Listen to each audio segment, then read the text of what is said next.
네, 반갑습니다. 2월 17일 월요일 아침 시황입니다.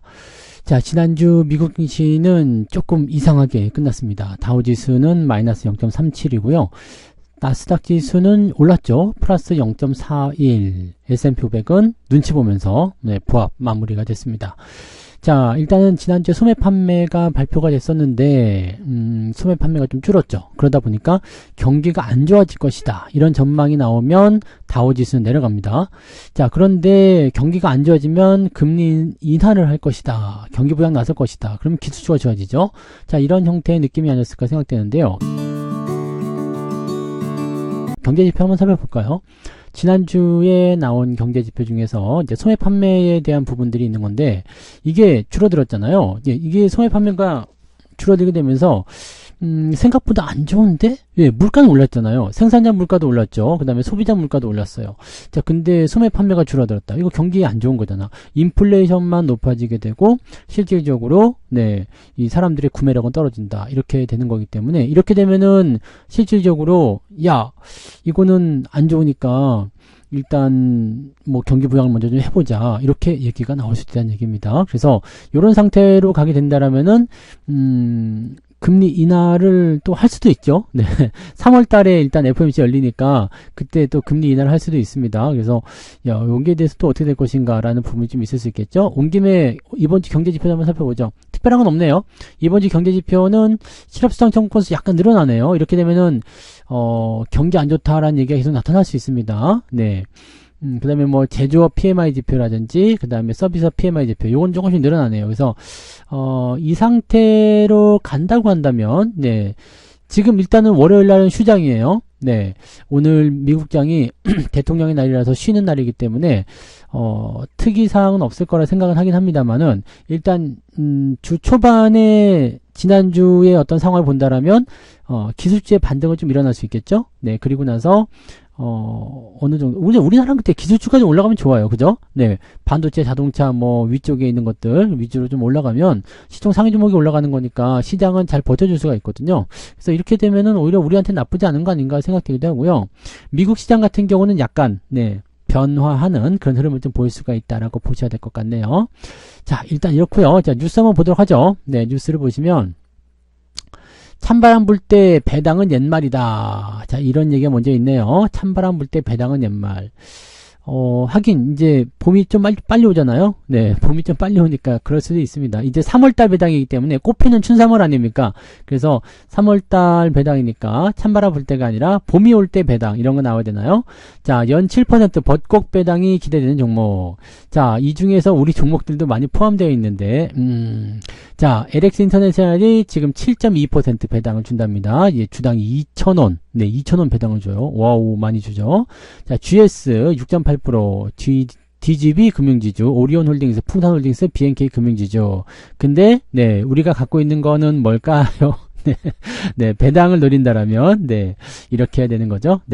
자, 그 다음에 교보증권, 세아제강, 광주신세계, 롯데쇼핑, 롯데렌탈, 이런 것들이 지금 현재 7%대 배당이라고 되어 있는데, 3월 초반, 3월 12일인가 19일인가에 기아, 지금 7%, 주가 좀 올라가가지고 안 나오려나요? 7% 좀 나오죠. 5% 아닙니다. 6%대도 후반부로 들어가기 때문에 상당히 고배당주인데, 여기에는 기아차를 안 넣어줬네요. 왜 그랬지? 지들이 살려고 그런 건가요?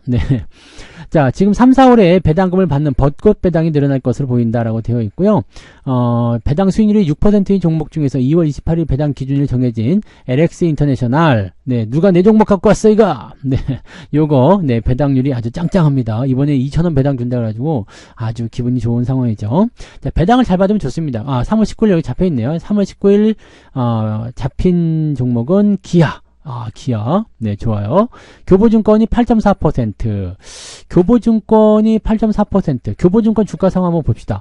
교보증권은, 어느 정도 나올라나요? 교보증권.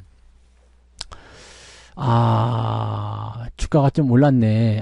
밑에 샀으면 참 좋았을 텐데, 그죠? 배당 이거, 이렇게 올라가면은 배당 받으려고 들어갔다가 잘못하면 8% 밀릴 수도 있거든요. 그러니까, 이건 조금 아쉽겠다, 그죠? 자, 하지만 괜찮아요. 기아가 있잖아요. 자, 그 다음에, 광주 신세계. 광주 신세계는 이제 3월 31일로 결정이 됐다. 광주 신세계도 지금 7%가 넘네요. 이것도 한번 볼까요? 네. 광주 신세계. 아, 요런 종목은 거래량이 너무 적어서 잘못해서 들어갔다가는 아주 피곤할 수가 있겠죠. 그래도 일단 평균 거래량이 10,000주 이상은 넘어가야지 그래도 내가 좀 팔고 싶을 때 팔고, 네, 그럴 수가 있거든요. 그래서 요거는 그냥 배당을 위해서 그냥 우선주처럼 대응하시면 될 것 같기는 한데요. 거래량이 너무 적다. 지금 시총이 2,300억 밖에 안 되는데 불구하고, 네, 이 3,000주 정도. 평균 수준이 3,000주, 6,000주, 그럼 10,000주가 안 됩니다. 네, 1,800주 나온 데도 있네요. 아, 이런 거는 조금 어렵겠다라고 보셔야 되겠죠. 네. 아무튼 이 배당에 대한 부분들을 한번 잘 살펴보세요. 이제 금융주 섹터들이 대체적으로 이제 3월달 배당이기 때문에 3월 배당에 대한 부분들로 계속해서 얘기가 나올 겁니다. 그래서 그런 부분들을 한번 체크해 보시면 좋을 것 같고요.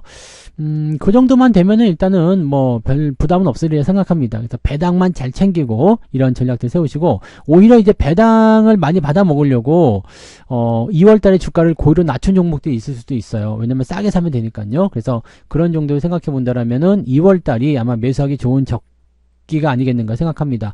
그래서 주가가 좀 상승하게 되면 이제 배당락이 또 떨어지기 때문에 그런 것들 감안하고 진행할 거예요. 그러니까 배당을 노리고 들어가되 또 시세 차익이 크게 나온다라면 한번 챙겨 먹는 그런 전략도 좀 필요할 수 있다.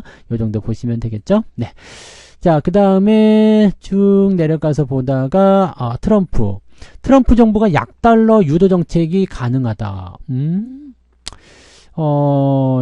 이게 지금 보면은 금리를 계속 낮추라는 얘기를 하고 있긴 하죠. 그래서 약달러 유도 정책을 펼칠 수 있다라는 금융연구원의 분석이 나왔다라는 얘기인데, 달러 약세를 유도를 하게 되면, 일단은, 뭐라 그럴까요? 미국 입장에서는 수출하는 쪽에 이 달러 약세라는 것은 환율이 올라간다는 얘기예요. 네, 그러니까 뭐라고 해요? 달러 인덱스가 떨어지게 되고 다른 나라 통화국의 이 통화 가치가 올라간다는 얘기가 되는 거거든요. 이렇게 되면은 미국에서는 수출하는 입장이 유리해지게 되겠죠. 수입하는 쪽은 관세를 매기니까 그걸로 방어가 되고, 자, 이렇게 될 가능성이 좀 있긴 있습니다. 그래서 미국 자산에 투자하는 외국인 자금에 시장 접근 수수료를 부과해 달러화 수요를 줄이는 방안까지 나왔다. 자, 이렇게 되면 달러화 가치가 고평가되었다는 문제의식이 광범위하게 존재하고, 거기에 대한 부분들을 이제 약달러 유도 정책으로 할 것이다. 자, 이제 우리가 좀 생각해 볼 부분이 있겠습니다. 그죠? 환율이 더 이상 올라가지 않고 이제 내려올 수 있는 가능성이 생긴다는 얘기죠. 환율이 내려가게 된다라면은, 전반적으로 외국인 매수가 들어오게 될 가능성이 높겠죠? 자, 지금 외국인들의 움직임이 슬슬 매수 쪽으로 들어오는 모습이 좀 있던데, 그런 것들 때문이 아닌가라는 생각도 좀 있을 수 있겠습니다. 자, 외환 시장에 일단은 직접적으로 가입하는 게 맞는가, 이 개입하는 것이 맞는가라는 부분도 조금 생각해 볼 부분이긴 하겠습니다만, 어쨌건, 네, 이, 달러화 약세, 유도 정책에 대한 부분들은, 네, 어느 정도, 신뢰도가 좀 있을 수 있겠습니다. 그러면은, 달러 약세를 유도하려면 금리 인하, 이걸 해야 되잖아요. 그러니까 지금 같은 경우는, 이런 상황이기도 하고, 그 다음에 또 한 가지 뭐가 있어요? 경제 지표 속에서 뭔가 애매하던 분위기가 있잖아요. 그러니까, 이런 상태에서 만약에 금리 인하 쪽에 어떤 포지션이 딱 만들어지기만 한다면, 주가가 조금 더 상승할 수 있는 가능성을 열어볼 수 있지 않을까, 이렇게 판단해 볼 수 있겠습니다. 자, 그 다음에 한번 볼까요? 네, 트럼프 관세에 대한 변수 여전히 있다. 하지만 저가 매수의 기회로 삼아라. 주가가 좀 올라오니까 그런 얘기를 좀 하는가 봐요. 네. 장중에 2600선 터치했는데, 일단 2591포인트에 마무리 됐었죠. 자, 그런데, 외국인은 좀 팔았지만, 기관들이 매수를 해주는 모습이 있었습니다. 지난주 일주일 동안 기관이 무려 1조 3천억. 근데 이거는 지난주에 만기일이 있어서 아마도 좀 들어온 게 아닌가라는 생각이 좀 있고요. 자, 이번 주 국내 증시는 트럼프발 뉴스에 따라서 특정 업종에 자금이 쏠릴 가능성이 적지 않다. 자, 트럼프발 뉴스 뭐가 있을까요? 트럼프발 뉴스를 본다면 이제 관세 관련한 얘기도 있을 수 있겠고요. 또 한 가지는 뭐 관세 말고도 지금 말씀드렸던 달러 약세에 대한 부분들이라거나 그런 것들도 나올 수 있겠고, 이거는 조금 애매할 것 같기는 해요. 근데 관세 정책에 대한 부분들을 어떻게 봐야 되는지는 봐야 되겠죠. 그 다음에 금리 인하. 지금 이제 경제지표에 대한 부분들이 조금 안 좋게 나타나면서 금리 인하의 가능성을 연준에서도 어느 정도 타진을 하게 된다라면은 트럼프하고 같이 짝짝꿍 돼가지고 확 내려버릴 수 있거든요. 그러니까 이런 부분들이 좀 나타날 수도 있을 것이다.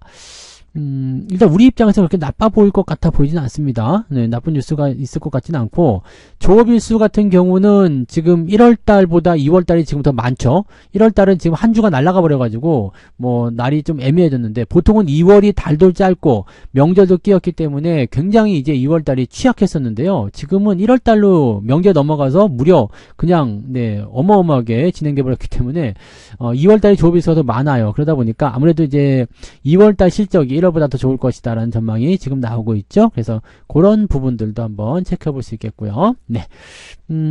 그런 정도이고요. 그 다음에 승승장구하던 조선주, 외국인 매도 폭탄에 주춤했다. 외국인들이 지금 매도를 많이 하고 있다는 것이 약간 문제예요. 그러니까 조선주에 대한 그 이슈 진단을 지난주에도 해드렸지만은 현재 시점에서 보면은 외국인 매도와 함께 지금 떨어지는 모습이거든요. 현재 중공업이 좀 많이 빠졌었고요. 그다음에 삼성중공업도 들쭉날쭉. 자, 일단 고점을 찍고 내려오는 거 아니냐, 약간의 이제 차익 실현 들어가는 거 아니냐, 이런 얘기죠. 그러니까 단기 과열로 인한 조정 국면이다라고 얘기를 지금 하고 있는 모습이긴 한데, 이게 이제 일시적인 차익 실현에 의한 주가가 하락을 하게 되면 매수를 할 수 있는 포인트가 될 것이냐, 그게 아니면 그냥 이대로 조정을 좀 깊게 받게 될 것이냐라는 부분인 건데, 자, 분명히 말씀드릴 수 있는 것은 무엇이냐, 이 조선업종에 대한 부분들은 단기적 포인트도 있지만 중장기적 관점에서는 굉장히 긍정적으로 말씀드렸습니다. 왜냐면 경기가 회복된다거나 뭔가 무역에 대한 부분이 좋아지게 된다면, 또 경기 부양 이야기가 나오게 되면 거의 대체적으로 조선업을 무조건 끼고 들어가거든요. 건설, 조선 이런 것들이 경기 부양에 대한 수혜주로 그냥 나타나긴 합니다. 자, 근데 지금 상태에서는 일단 수주 증가라든지 또는 방산과 관련된 부분이 있었고요. 그 다음에 LNG선, 이런 특수선박에 대한 부분들의 이야기도 있었죠. 그래서 주가가 많이 상승을 좀 했었단 말이에요. 그 다음에 이 트럼프 행정부의 해군 준비태세 보장법 발의, 이것이 이제 조선업계에 호재로 작용했다. 그러니까 동맹 국가들한테 뭐 이런 것들을 좀 맡길 수 있도록 하는 것이 좋지 않겠냐 해가지고요. 국내 조선업체들의 수혜가 굉장히 커졌다. 이런 기대감이 커졌다. 이런 얘기가 나왔었던 거죠. 자, 향후 30년간 무려 360척. 그러면은 10년에 100척. 한 달에 1년에 한 척씩. 네, 와, 이거 대단한 건데요. 대단히 많은 거잖아. 맞죠? 그러면 이제 47조 원을 투입할 연평균이요. 연평균 47조. 1년에 47조씩 투입하겠다라는 얘기인데, 이렇게 돼버리게 되면 네, 이거는 그 해군 함정 건조에 대한 또는 부품에 대한 부분만 나오더라도 크게 수익이 나올 수 있는 모습이 좀 되는 거죠. 문제는 뭐냐? 이런 것들이 이미 선 반영돼서 주가가 많이 올라버리는 건 아니냐, 이런 식으로 나올 수 있는 내용이 되는 거죠. 그리고 나서 이제 주가가 조정받으면 다시 올라가게 되겠지만, 과연 이 멘탈적인 부분에서 이 주가의 단기 조정을 버틸 수 있겠느냐라는 얘기가 좀 나올 수가 있습니다. 그걸 버틸 수 있겠느냐, 그걸 버티는 자만이 여러분들이 그쪽에서 이제 녹아든다라는 표현을 쓸 수가 있겠죠. 자, 이거 못 버티면은 답이 없어요. 뭐 아시겠지만 주가가 내려가는데 그걸 버티지 못했다? 그럼 답이 없는 거죠. 그러니까 이런 것들을 여러분들이 생각하셔야 됩니다. 내가 장기적으로 보고 있는가, 단기적으로 보고 있는가에 따라서 매도냐 아니냐가 결정될 수 있다. 이렇게 생각하시면 되는 거예요. 그래서 조선주들 보시는 분들은 지난주에 해드렸던 종목 진단 참고해 보시고, 그 다음에 내가 어떤 투자자인지를 꼭 체크하면서 보시면 좋을 것 같습니다. 네. 자, 미국 증시에서는 이제 이번 주에 월마트 실적 발표가 있네요. 네, 실적 발표가 어떻게 나올 것이냐인데, 소매 판매가 일단 0.9%나 줄어들었기 때문에 경기도나 우려가 커졌어요. 이런 상태에서 이제 월마트의 실적이 잘 나오면 괜찮은데 잘 나오지 않으면 애매하겠죠. 20날 나옵니다. 20날이면은 목요일인데 우리는 금요일날 알 수 있는 거잖아요. 그러니까 특별한 건 없는 것 같은데, 월마트의 지난해 4분기 실적에서는 네, 이 미국의 소비자 구매력을 가늠할 수 있기 때문에, 자, 일단 소비에 따른 그런 부분들, 아까 우리가 카렌다에서 봤을 때 여기 서비스 PMI 지표나 제조업 PMI 지표는 나쁘지 않다고 얘기가 됐었죠. 주택 판매는 조금 줄어든 모습이 좀 있지만 일단 지금 당장 나쁘지 않거든요. 그래서 그 다음 주는 아직 안 나왔겠죠. 네, 다음 주 요거에 이 PC 지표가 나오는데 이건 아직 얘기가 안 나와서, 네, 이번 주 것만 보면 이렇습니다. 그래서 여기에서 이제 월마트의 이런 소비자 구매력이 좀 높아질 수 있는 어떤 실적 증가나 이런 게 나타나면 좋고, 만약에 월마트마저도 네, 실적이 나빠졌다라고 한다면 다른 의미의 해석이 좀 필요할 수도 있습니다. 네, 다른 의미의 해석. 뭔지 아시죠? 네, 경기 부양을 위한 어떤 이슈들이 나타날 가능성이 높다라고 보시면 되겠죠? 네. 자, 상하이 증시는 20일 날 기준금리 결정에서 인하의 가능성을 두고 있다. 중국도 이제는 금리 인하를 통해서 경기 부양의 발등에 불 떨어지는 느낌이긴 하죠. 네. 지난해 인민은행은 대출 우대금리죠. 네, LPR을 동결했고요. 그 다음에 이번에는 금리를 인하할 것이다. 네, 인하할 것이다. 이런 쪽으로 얘기를 하고 있는 상황이 좀 되네요. 그러면은 만약에 중국이 금리 인하를 하게 된다면 중국 경기 부양에 또 나선다는 얘기가 되는 거거든요. 그러니까 이렇게 된다라면은 어떻게 될 것인지는 좀 봐야 되겠죠. 자, 근데 중국 쪽의 어떤 포지션들이 이 딥시크 관련한 부분에서 성장도 좀 있는 부분도 좀 있지만은 전체적으로는 아직은 조금 더 살펴봐야 될 것이다라는 생각이 좀 들 수 있어요. 그러니까 그 내용들은 조금 체크해 볼 필요는 있을 것 같아 보입니다. 그래서 중국 쪽 관련한 부분들은 일단 AI 관련한 부분들, 딥시크 관련한 부분들, 뭐 자율주행 관련한 부분들이 이제 강하게 상승할 수 있는 포인트이겠죠. 자율주행 같은 경우는 BYD가 네, 이 알리바바의 Q1, 이 Q1이라고 QN이라는 것을 적용해가지고 자율주행을 하겠다는 얘기 나와서 그쪽 관련한 부분들이 좀 있거든요. 그러니까 중국 증시 투자하시는 분들은 그쪽으로 한번 참고를 좀 해보시면 좋겠습니다. 테크 관련주들이 조금 주목을 받을 가능성이 있겠습니다. 금리 인하까지 만약에 진행된다면 테크 관련주는 더, 네, 이 날개를 달 수가 있겠죠. 그래서 그쪽 관련한 부분들은 한번 체크해 보시고요. 상하이를 한번 갈 때가 된 것 같은 느낌적인 느낌이 좀 든다. 이제 한번 가서 기업을 한번 둘러봐야 될 것 같은 느낌이네요. 어떻게 변했는지. 제가 2019년도 이후에 상하이를 못 갔다 와가지고 중국 투자에 대한 감이 조금 떨어진 것 같은데 직접 한번 가보면 알 것 같긴 한데, 이게 중국의 지난번에 그 코로나 이후로는 중국에 대한 그 매력이 좀 떨어져가지고 일단은 고민이 좀 되네요. 네, 언제 갈 일이 있으면 한번 가보도록 하겠습니다. 네, 그렇게 되면 한번 알려드리고요. 네, 가게 되면 거기서 라이브를 한번 찍든가, 네, 먹방을 찍든가 그렇게 해봐야 되겠네요. 그 다음에 딱히 특별한 건 없네요. 그죠? 네, 특별한 건 없어.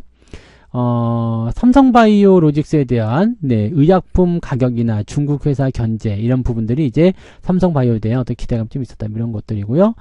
국민연금 수익률이 15% 돌파했다 이런 얘기, 뭐 여러 가지 얘기도 있는데 특이한 거는 아침에 아까 다 설명드린 것 같아요. 그래서 그런 정도로 좀 보시면 될 것 같고요. 오늘 시장을 좀 책임질 수 있는 그런 부분들은 이제 기술주의 동향으로 봐야 되겠죠. 기술주들이 어떻게 움직일 것인지 그런 부분들 체크하면서 진행하시면 좋을 것 같습니다. 자, 오늘은 여기까지 이야기 해드리고요. 더 많은 이야기가 듣고 싶겠지만 조금만 참으세요. 오늘 아침 9시에 또 무료 방송이 진행됐잖아요. 아침 9시 무방에서 또 뵙겠습니다. 그래서 무방에서는 이제 조금 더 네, 더 많은 이야기, 직접 시장 보면서 이야기를 또 나눠보도록 하자고요. 자, 그러면 네, 조금 있다가 9시 무료 방송에서 뵙도록 하겠습니다. 고맙습니다.